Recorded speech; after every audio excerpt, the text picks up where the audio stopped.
The last review of grade 10. Okay, the cosine law. So the cosine law, again, if you notice, I have a generic triangle. Notice it's not right. However, this law works for right triangles as well. So the cosine law, we have two versions of it. The first version is if I want to find side A. So if I want to find a side, I'm going to use this formula. So this is for a side. And what it says is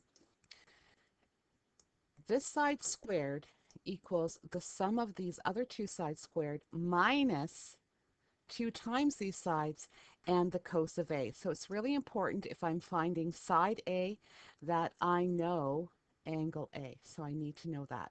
Okay, so if I want to find this side, I would need to know angle A. That's one version. And the other version is for finding angles. And with angles, the cosine law is kind of cool in the sense that if I know all three sides, I can find an angle. Okay, so the sine law, the SOHCAHTOA doesn't allow us to do that. With a right angle triangle, if I know two sides, I can find three sides.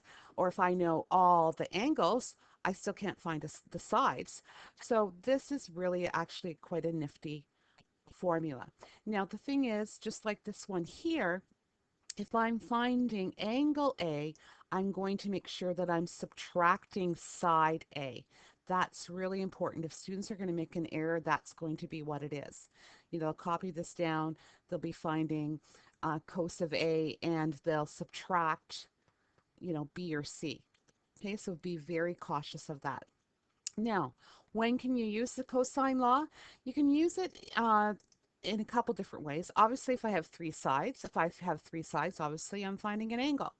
Or the measure of two sides and a thing called the contained angle. Now, the contained angle is like a Pac-Man situation where the angle that I know, the angle that I know is also means that I know the two sides that is holding it together. So the angle is holding the two sides together. Okay, so a Pac-Man situation. All right, so let's look at some examples. The first one is determine the value of E. And you notice it's lowercase, it means I'm finding a side length. So the first thing I would do is this is what I want to find. Again, I might label my sides, I might not, depends. However, it's really important that I know angle E, which we do know.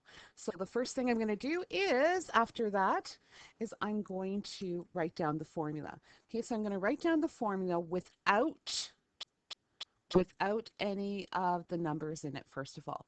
So E squared equals F squared plus G squared minus 2FG cos of the E. Okay, so that's the first step. The second step is actually to put my numbers into my formula. So that would be 12 squared.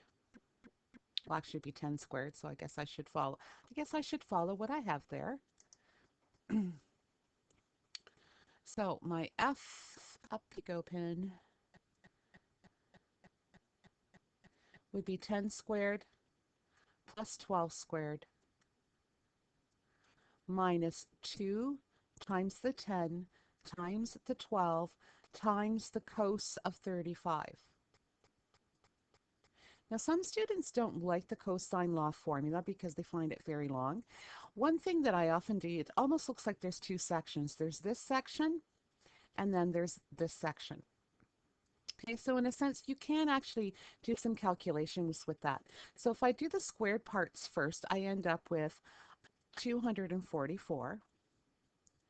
And then if I take the negative 2 times 10 times 12, that would be negative 240 times the cos of 35.